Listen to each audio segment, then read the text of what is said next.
ஒரு அசுர குலத்துல இடும்பன் அப்படின்னு ஒரு அசுரர் பிறக்கிறார். இந்த அசுரர் மற்ற அசுரர்கள் போல எல்லாமே ரொம்ப நல்லவராகவும் ரொம்ப பக்தி உள்ளவராகவும் இருக்கிறார். இவர் அகத்திய முனிவரோட சீடர். அகத்திய முனிவர் என்ன சொன்னாலும் என்னன்னு கேட்காம அவ்வளவு செய்வாரா இந்த இடும்பன். அகத்திய முனிவர் சொல்றாரு, எனக்கு 2 மலைகளை நீ கொண்டு வா அப்படின்னு. அகத்திய முனிவர் சொன்ன மலைகளையும் எடுத்துட்டு வர்றார். ஒரு கட்டத்துல இவருக்கு கொஞ்சம் டயர்ட் ஆயிடுது. அப்போ ஒரு இடத்துல இந்த மலைகளை வச்சுட்டு கொஞ்ச நேரம் ஓய்வெடுக்கிறார். ஓய்வெடுத்து முடிஞ்சதுக்கு அப்புறம் என்ன பண்றாருன்னா, திரும்ப போகணும்ல அப்படின்னு சொல்லிட்டு இந்த மலையை தூக்குறாங்க. தூக்க முடியல. தூரமா நின்றுட்டு ஒரு குட்டி பையன் இதை பார்த்து சிரிச்சுட்டே இருக்கான். குட்டி பையன் கிட்ட இடும்பன் சொல்றாரு, நான் இதை கொண்டு வரும்போது நல்லாதான் கொண்டு வந்தேன், இப்ப என்னால எடுக்க முடியல அப்படின்னு. உடனே குட்டி பையன் சொல்றாரு, இந்த இடத்துல இருக்கிற எல்லாமே என்னுடையது, இந்த இடம் என்னுடையது, இந்த இடத்துல இந்த மலையும் என்னுடையது அப்படின்னு சொல்றாரு.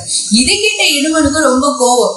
ஏன்னா கஷ்டப்பட்டு கொண்டு வர்றாரு. கொண்டு வந்த டைம்ல இது என்னுடையது அப்படின்னு இன்னொருத்தவங்க சொல்லுமா எப்படி கேட்டுட்டு இருக்க முடியும்? 2 பேருக்கும் ஆர்குமெண்ட் நடக்குது. ஒரு கட்டத்துல இடுமனுக்கு ரொம்ப டயர்ட் ஆயிருது. சண்டை போட்டே டயர்ட் ஆயிருது. உடனே இடுமன் என்ன சொல்றாரு அப்படின்னு சொன்னானா, கூட என்னால ஆர்கியூ பண்ண முடிய மாட்டேங்குது, நீ யாரு அப்படின்னு கேக்குறாரு. உடனேதான் இந்த குட்டி பையனோட ஒரிஜினல் உருவத்தை கொண்டு, அது யார் தெரியுமா? முருகப்பெருமான். இந்த இவ்வளவு பெரிய விளையாட்டையும் விளையாண்டது நம்ம முருகப்பெருமான் தான். முருகப்பெருமானுக்கு இடுமன் மேல எந்த வித கோவமுமே இல்லை, கருணை மட்டும்தான்.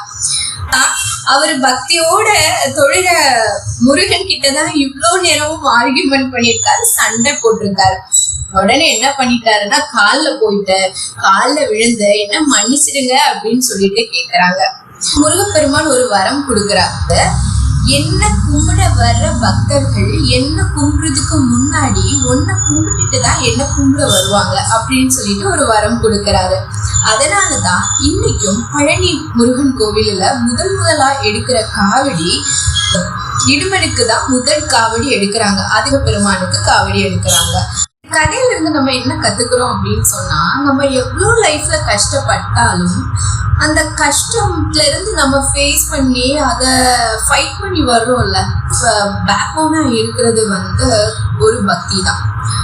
அந்த கடவுள் மேல கொண்ட பக்தியால நம்ம என்ன ப்ராப்ளம் வந்தாலும், எவ்வளவு பெரிய ப்ராப்ளம் வந்தாலும் நம்மளுக்கு யாரோ ஒரு ஆள் நம்மளுக்கு சப்போர்ட் பண்றாங்கன்னு நம்மளுக்கு தோணும், ஏன் இருக்கிறாங்க அப்படின்னு நம்ம உள் மனசு ஃபீல் பண்ணும். இந்த வீடியோ கண்டிப்பா உங்க எல்லாருக்கும் யூஸ்ஃபுல் ஆகும்னு நினைக்கிறேன். தேங்க்யூ.